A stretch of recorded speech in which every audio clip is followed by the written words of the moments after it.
সকলকে আমার আনন্দিত জয়গুরু। পরমদয়াল শ্রী শ্রী ঠাকুর আমাদের শরীর সুস্থ রাখার জন্য কতই না বিধান দিয়ে গেলেন। আমি আজ আলোচনা করব ঠাকুরের দেওয়া সেই সব জিনিসগুলো যা আমাদের পেটের যা সমস্যা আছে তা দ্রুতই সমাধান করবে। অনেকে আছে হাজার রকমের ওষুধ সেবনেও কোনো সমস্যার সমাধান করতে পারছেন না। আজকে আমার আলোচনা শুনলে আপনারা সেই সবটাই সমস্যার সমাধান করতে পারবেন। সহজেই রাতের ঘুমটা ভালো হবে। অনেকেই ঘুমের সমস্যা রয়েছে আর পেটের সমস্যা তো রয়েছেই। বেশিরভাগ মানুষেরই বর্তমানে এই সমস্যাটা প্রবলভাবে দেখা দিয়েছে। বুদ্ধ ধর্মে একটা কথা আছে। গৌতম বুদ্ধ এই কথাটি বলে গেছেন। আমাদের এই পুরো শরীরের মধ্যে যেখানেই যে সমস্যা দেখা দেখ না কেন, আগে আমাদের পেটটা ঠিক করতে হবে। যদি আমাদের পেটে নানা ধরনের সমস্যা থাকে, তবে শরীরের অন্য কোনো সমস্যাগুলো সমাধান করা সহজ হবে না। এই জন্য বুদ্ধদেব স্বয়ং নিজে বলেছেন যে পেটের যে গোলমাল সেটা আগে ঠিক করলেই অন্য সমস্যাগুলো সমাধান করা যাবে।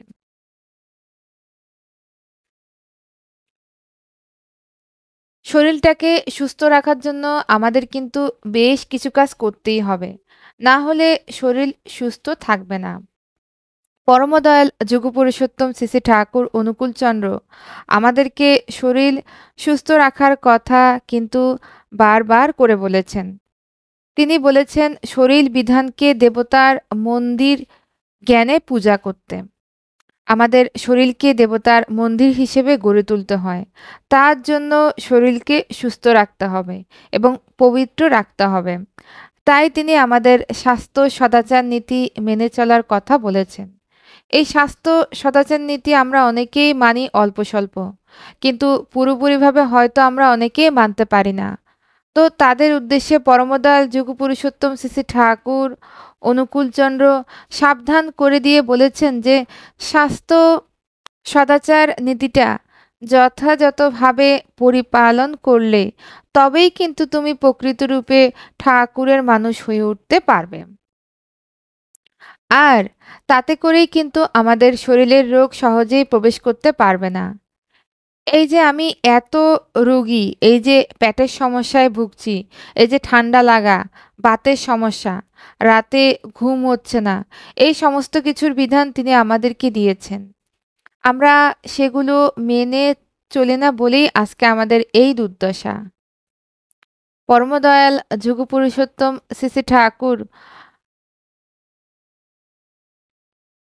বলেছেন যাতে কোনো মরণ ব্যাধি আমাদের শরীরে প্রবেশ করতে না পারে। তার জন্য তিনি সমস্ত কিছুরই বিধান দিয়েছেন। তিনি ভালোভাবে আমাদের বলে দিয়েছেন কারো এঁটো যেন আমরা না খাই। সেটা অতি প্রয়োজনীয় হোক না কেন আমরা কারো এঁটো খাবো না। একসাথে এক থালায় বসে আমরা যে খাবারটা খাই, আ সেটা হয়তো অনেকেই জানে না। অনেকেই বলে যে এটা হৃদ্যতা বাড়ে। কিন্তু আমাদের যদি প্রকৃতপক্ষে প্রত্যেকে আমরা সুস্থ থাকতে চাই, তাহলে এটা অবশ্যই আমাদের এভয়েড করতেই হবে। আমরা ভালোবাসি। ধরুন আমাদের স্ত্রী, পুত্র, সন্তানাদি প্রত্যেককে ভালোবাসি। তো তাদের শরীরের মধ্যে কি রোগ আছে? আমরা কি প্রত্যেকের সবটা জানি? না। আমরা একে অপরকে হয়তোবা ভালোবাসি। তাহলে আমার শরীরের রোগ নিশ্চয়ই আমি আমার সন্তানদের মধ্যে চারিয়ে দিতে চাই না। তো এই কথাটা মাথায় রেখেই আমরা কারো এঁটো খাবারটা যতটা পারি খাওয়ার চেষ্টা করব না। তিনি বললেন হাত মুখ ভালো করে ধুয়ে, সেটা যে কোনো খাবার হোক, সেটা একটা বাদামও হতে পারে, একটা এমনকি বিস্কুটও হতে পারে। অনেককে দেখলে বা শুনেছি যে আমার হাত পরিষ্কার আছে, ওটা ধুতে হবে না, আমি এমনিতেই সেটা খেতে পারবো।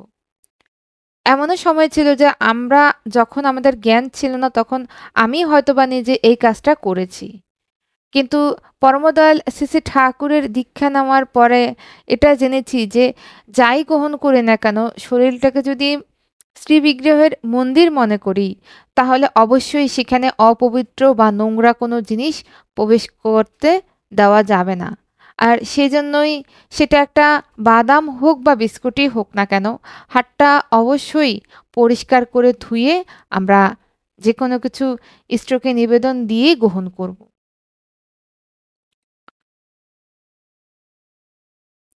ধরুন আপনি টাকা ধরেছেন বা কোনো কিছু ধরেছেন, আপনার মোবাইলটাও হয়তোবা ধরেছেন। এটাই কিন্তু শেষ নয়। আপনার হাতে যে ফোনটা সেটাতেও অনেক জীবাণু থাকতে পারে। কেননা বিভিন্ন রকমভাবে যখন ওই মোবাইলটা আপনি ব্যবহার করেছেন তো খাবার আগে হাতটাকে ভালো করে ধুয়ে তবেই কিন্তু খাবার গ্রহণ করবেন। এছাড়া অন্যের বিছানা কাপড় ব্যবহার করার নিষেধ করেছেন শ্রী শ্রী ঠাকুর। অন্যের কাপড়, গামছা, বালিশ, তোশক কোনোটাই ব্যবহার করা উচিত নয়। এগুলো সম্পূর্ণরূপে সচরাচরভাবে আমাদের প্রত্যেকেরই মেনে চলা কর্তব্য।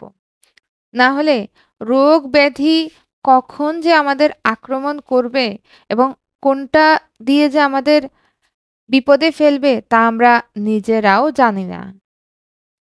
অন্যের চুমুক দেওয়া কোনো জিনিস, ধরুন কেউ জল খেয়েছে, সেই জলটা আবার আপনিও খাচ্ছেন। এটাও মানে মুখ দিয়ে কেউ জল খেয়েছে সেটা আপনার অ্যাভয়েড করার চেষ্টা করুন। হয়তোবা দেখা গেল আমি কোনো হোটেলে গেলাম। সেখানে হোটেলের যে গ্লাসগুলো থাকে, সেখানে সবাই হয়তোবা মুখ লাগিয়ে খায়। একই গ্লাসে তো আমারও খেতে হতে পারে। তো সেক্ষেত্রে আপনি ওই গ্লাসটাতে না খাওয়াটাই আমার মতে ভালো। এক্ষেত্রে আপনার যদি একান্ত খেতেই হয় তাহলে গ্লাসটা ভালো করে পরিষ্কার করে তারপর সেই গ্লাসে জলটা খাবেন। প্রত্যেকের মঙ্গলের জন্য তিনি এই বিধানগুলো দিয়েছেন। কিন্তু দেখবেন বেশিরভাগ সংক্রমিত রোগ এই এঁটো থেকেই আসে। এর থেকে আপনাদের অবশ্যই এই বিধানগুলো মেনে চলতে হবে। এছাড়া ঠান্ডা লাগার যে সমস্যাগুলো আমাদের জীবনে ঘটে, আমাদের শরীরে আসে, তা ভাতের সমস্যা তিনি নিত্য আমাদেরকে যে বাতের আমাদের সমস্যা তার জন্য নিত্য যোগব্যায়াম করার কথা বলেছেন। আমরা কজন সেটা করি? পরমদয়াল নিজে স্বয়ং যোগব্যায়াম করে আমাদের শিখিয়ে দিয়েছেন যে নিত্য যোগব্যায়াম করতে হয়। যোগব্যায়াম করলে শরীর বিধান ভালো থাকে। নিত্য নাম জপ করতে হয়। নাম জপ করলে শরীর ভালো থাকে, মনও ভালো থাকে এবং মস্তিষ্ক ভালো কাজ করে। বুদ্ধিও খোলে। এই যে নাম জপ আমরা কজন ঠিকভাবে পালন করছি? তিনি আমাদেরকে বলেছেন যে নিত্য থানকুনি পাতা সেবন করার কথা। এই থানকুনি পাতা খেলে ঠান্ডা লাগার সমস্যা থেকে ব্রঙ্কাইটিস থেকে পেটের যত রকম গোলমাল আছে সেগুলো থেকে এছাড়া আরো ১১০ রকমের টোটাল রোগ এই থানকুনি পাতা মাধ্যমে দূর হয়। এই থানকুনি পাতা আমাদের হজমের যে সমস্যা সেটা কিন্তু দূর করে। আমাদেরকে হজমের সমস্যা দূর করার জন্য গাঁদাল পাতা খেতে বলেছেন পরমদয়াল। গাঁদাল পাতা বেটে খাওয়ার কথা বলেছেন তিনি। অনেকে হয়তো অন্য ভাষায় এর নাম অন্য। আপনাদের কাছে গাঁদাল পাতা আমি যা জানি তাই বলছি। এই পাতা পাতলা করে ঝোল খাওয়া বলুন বা হালকা করে ভর্তা বানিয়ে এটাকে আপনারা সেবন করলে পেটের সব রকম সমস্যা দূর করতে পারবেন। গ্যাসের সমস্যাও দূর করে এটি। পেট, লিভার সমস্ত কিছুই ভালো থাকবে। আমরা হয়তো খাই না। থানকুনি পাতাকে আপনারা তরকারির সাথে ব্যবহার করে খেতে পারেন। এটাকে বেটেও হালকা করে ভেজে নিয়ে ভর্তা করে সরাসরি তরকারির সাথে খেতে পারেন। এটা আমাদের শরীরের জন্য খুবই উপকারী। এছাড়া তিনি আমাদেরকে সাত্ত্বিক খাবার গ্রহণ করার কথা বলেছেন। এই সাত্ত্বিক খাবার গ্রহণ করা লাগে শরীরটাকে সুস্থ সবল রাখার জন্য। ঠাকুর বলেছেন যে যখনই আপনারা রান্না করবেন তখন কিন্তু মনটাকে শুদ্ধ রাখতে হবে। যেমন মনে রান্না করবেন সেই মতোই খাবারটা যারা গ্রহণ করবেন সেই মনেরই অধিকার হবে। আপনি রাগান্বিত হয়ে রান্না করেছেন, ওই খাবারটা যারা গ্রহণ করবেন তাদের মনে রাগ সঞ্চার হবে। তাই তো শ্রী ঠাকুর নাম জপ করে আমাদেরকে রান্না করতে বললেন। মায়েদেরকে এটা বিশেষভাবে পালন করা দরকার। এই খাবারটা তখনই পবিত্র হয়ে যায়, প্রসাদের সমতুল্য হয়ে যায়, সাত্ত্বিক আহারে পরিণত হয়, যখন আমরা এই ঠাকুরের বলা কথাগুলো কাটায় কাটায় পালন করি। এবং অতি অবশ্যই যতটা যারা আমিষ আহার গ্রহণ করেন, যতটা পারবেন নিরামিষ আহার গ্রহণ করতে। সাত্ত্বিক আহার গ্রহণ করতে হয়। অনেকেই আছেন আমিষ আহার গ্রহণ করেন। বেশিরভাগ দিন কিন্তু নিরামিষ আহার গ্রহণ করার চেষ্টা করুন এবং আস্তে আস্তে এটাকে ছেড়ে দেওয়ার চেষ্টা করুন। আমিষ আহারটাকে যারা শরীরের অযত্ন করেন, শরীরকে যত্ন নেন না, যখন যা খুশি খাচ্ছেন, পেট খালি রাখছেন, সকাল থেকে কিছু খাচ্ছেন না, একবারে দুপুরে গিয়ে খাচ্ছেন, জলটা কম খাচ্ছেন বা হয়তো দেখবেন রাত্রিবেলা অনেক উত্তেজিত খাবার খেয়ে নিচ্ছেন, অনেকে বেশি পরিমাণে খাবার খাচ্ছেন। এগুলো কোনোটাই আমাদের শরীরের জন্য ভালো না। এই অনিয়ম কিন্তু আপনার শরীর নেবে না। একসময় শরীর আপনার সাথে এর শোধ তুলবে। তাই অনিয়মটা করবেন না। শরীর যত্ন নিবেন। খাবারটা ঠিক টাইমে খাবেন। সকালবেলা একটু হেলদি খাবার খাওয়ার চেষ্টা করতে হয়। তিনি আমাদেরকে ছোলা, বাদাম এগুলো খাওয়ার কথা বলেছেন। যাদের সুগার নেই, যাদের ইউরিক অ্যাসিডের সমস্যা নেই, তারা এখন থেকে এগুলো খাওয়া শুরু করুন। বিশেষ করে অল্প বয়স্ক যারা ছেলেমেয়ে আছেন, তারা কিন্তু এগুলো অতি অবশ্যই খাবেন। যারা নিরামিষ আহার গ্রহণ করেন, অতি অবশ্যই এগুলো গ্রহণ করবেন। তিনি আমাদের ভাতের পাতে তিল বাটা খাওয়ার কথা বলেছেন। তিল বাটা অতি অবশ্যই খেতে হবে। তিলের নাড়ু বা তিলের বড়া এগুলো করে খান।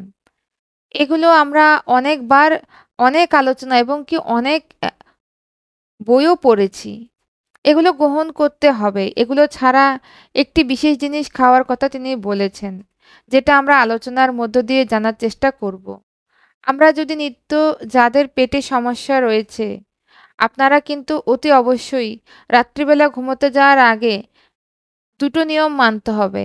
এক হচ্ছে ঘুমটা মানে রাতের খাবারটা আপনার ৭:৩০ বা ৮টার মধ্যে খেয়ে নেওয়ার চেষ্টা করতে হবে। যদি সবথেকে ভালো হয় ৮টা থেকে ৮:৩০টার মধ্যে রাতের যে খাবার সেটা খেতে পারেন। তারপর একটু বই পড়লেন, একটু হাঁটাচলা করলেন, একটু গল্পগুজব করলেন। করার পর তারপর আপনারা ঘুমাতে যাবেন ১০টার মধ্যে শুয়ে পড়বেন। ১০টা বা ১১টার মধ্যে ঘুমিয়ে পড়লেন। খুবই ভালো। ঘুমটা আমাদের পর্যাপ্ত হওয়া দরকার। এই তাড়াতাড়ি যারা কাজের মানে কাজ সারা যাদের হয়ে গেছে, যারা অনেকে আছে রাতে ঘুম আসতে চায় না, তারা কি করবেন? নাম জপ করুন। নাম জপ করতে বসুন বা বই পড়তে বসুন। বই নিয়ে পড়ুন। দেখবেন অটোমেটিক ঘুম চলে এসেছে। রাত্রিবেলা ঘুমোতে যাওয়ার আগে অতি অবশ্যই এই কাজটা করবেন। একবারে ইসবগুলের ভুসি শুকনো ১ গ্লাস জলের সাথে মিশিয়ে খেয়ে নেবেন বা গরম জল কুসুম গরম জল খেয়ে নেবেন। এই গরম জল খেয়ে নিলে আমাদের পেটে যে নানা রকম সমস্যা, তার থেকে আপনি রেহাই পাবেন। অতি অবশ্যই রাত্রিবেলা একটি তামার বাটিতে বা পাথর বাটিতে হালকা গরম জল নেবেন। তাতে এই সবগুলো ভুসি দেবেন। সামান্য পরিমাণে চিয়া সিডস দেবেন। সামান্য পরিমাণে সোনাপাতা, যেটা আপনি যেকোনো ভুসিমালের দোকানে পেয়ে যাবেন বা যেকোনো মুদি দোকানেই পেয়ে যাবেন। এই সোনাপাতা ভিজিয়ে দেবেন। সামান্য পরিমাণে আপনারা শুকনো আমলকি ওর সাথে ভিজিয়ে দেবেন। আর আপনারা জোয়ানের সাথে দিতে পারেন। কিছুটা পরিমাণ জোয়ান দিতে পারেন। এগুলো সব একটা বাটিতে ভিজিয়ে রাখবেন এবং সকালবেলা ঘুম থেকে উঠে ওই জলটা আপনি প্রতিদিন খাবেন। দেখবেন যে যখন পেট একদম পরিষ্কার হয়ে যাচ্ছে, তখন ওটা বন্ধ করে দিবেন। সপ্তাহে ৩ দিন এটা খান। যাদের খুব সমস্যা পেটে, তারা সপ্তাহে ৭ দিন খান। যাদের অল্প সমস্যা, তারা সপ্তাহে ৩ দিন খান। যেই দেখবেন যে পায়খানা পরিষ্কার হচ্ছে, আপনার পেট পরিষ্কার হচ্ছে, ওটাকে বন্ধ রাখুন। আবার পরের সপ্তাহে ৩ দিন খান বা ১ দিন ছাড়া এটাকে গ্রহণ করুন। তো এই হচ্ছে আজকে আমার ইষ্টপ্রসঙ্গ পরমদয়াল শ্রী শ্রী ঠাকুরকে মাথায় নিয়ে আপনারা প্রত্যেকেই সুস্থ থাকুন। সকলকে আমার নন্দিত জয়গুরু।